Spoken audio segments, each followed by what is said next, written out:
you ever walk into a room confident with your head held high, just being you? You're not looking for attention. You're not doing performance, attention-seeking things. You're not scanning the room nervously, shrinking yourself, feeling insecure because you don't know the people in the room or you're unfamiliar with the environment. You're not worried about what other people thinking about you. You literally just existing. And you can feel this energy in the room. Almost like there's like this unspoken conversation that's happening that you don't know about, but it doesn't feel positive. It feels heavy. It feels almost like people watching you. And you may even notice that you got some eyes on you. You may notice people scanning you, looking you up and down, and kind of got like stank faces when they watching you or whatever the case may be. Or maybe they just looking at you and they don't have a stank face, but you can just tell that they intrigued by you and they kind of like just observing you. That type of intimidation is what I want to talk about. So what I'm describing essentially is just confidence, right?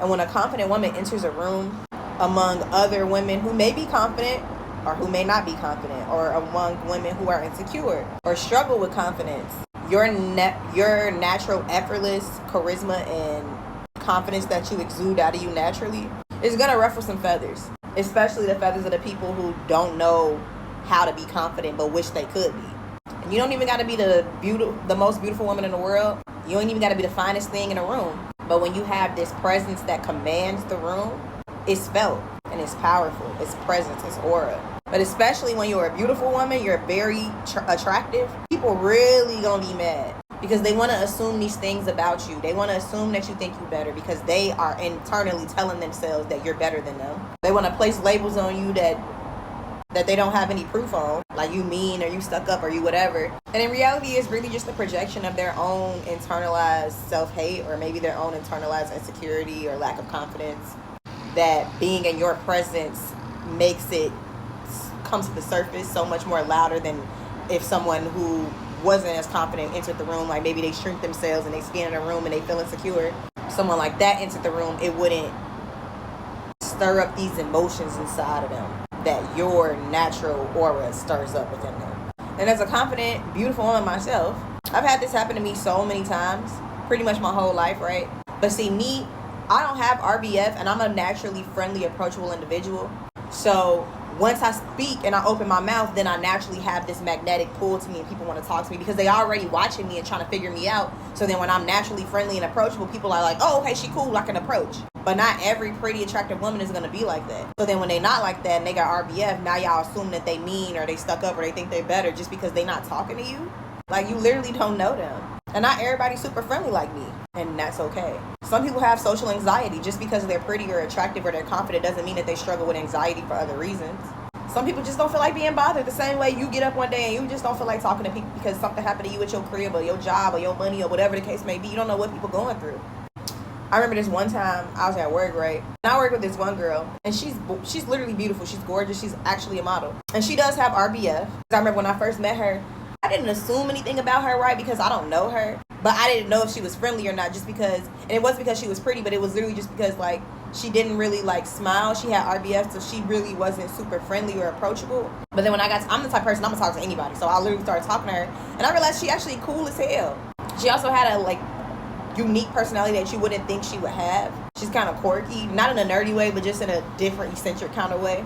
Anyway, some of the other girls that I work with, she doesn't have the relationship with them that I do. And it's literally just because I just be talking to her. You know what I'm saying? Some of the other girls, they don't go out their way to speak to her. She don't go out her way to speak to them. So they don't really have much of a, like, friendship or relationship.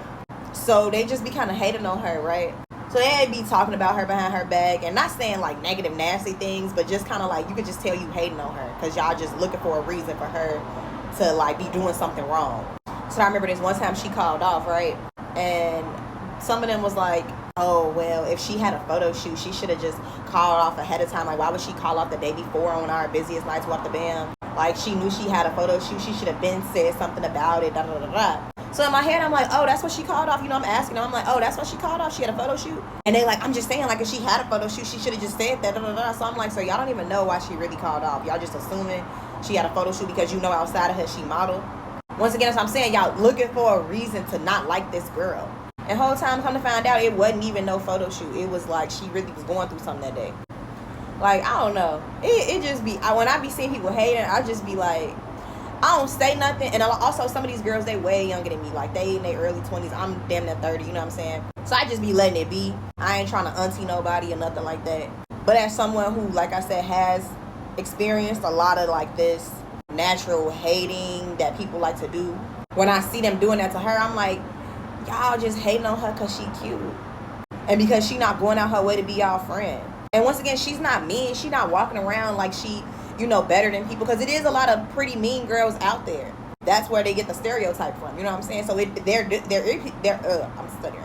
There are people like that exist, okay? But y'all can't just assume everybody stuck up or think they better or whatever just because they cute. So weird. People just like to project their own insecurities and feelings of inadequacy on the other people. Like when somebody say, you think you better? No, you think I'm better. Because I never said that.